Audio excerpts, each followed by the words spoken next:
এক গ্রামে রহিম নামে এক সৎ ও আল্লাহভীরু কৃষক বাস করত। সে ৫ ওয়াক্ত নামাজ আদায় করত এবং কখনও মিথ্যা বলত না। একদিন সে বাজারে গিয়েছিল তার জমির ফসল বিক্রি করতে। বাজারে এক ধনী লোক এসে তার ফসল দেখতে চাইল। লোকটি ফসল দেখে বলল, এই ফসল তো খুব ভালো দেখাচ্ছে, তবে তুমি কি নিশ্চয়তা দিতে পারো যে এর সবটুকুই ভালো? রহিম মাথা নিচু করে বলল, আমি মানুষ, নিশ্চয়তা দিতে পারি না।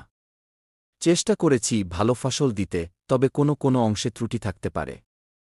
লোকটি হেসে বলল, তোমার মতো সত্যবাদী লোক এই প্রথম দেখলাম। আমি তোমার সব ফসল কিনে নিচ্ছি এবং আগামীতে সব সময় তোমার থেকেই কিনব। এরপর রহিমের সততা ও আল্লাহভীরুতার জন্য সে গ্রামের সবার সম্মান ও বিশ্বাস অর্জন করল।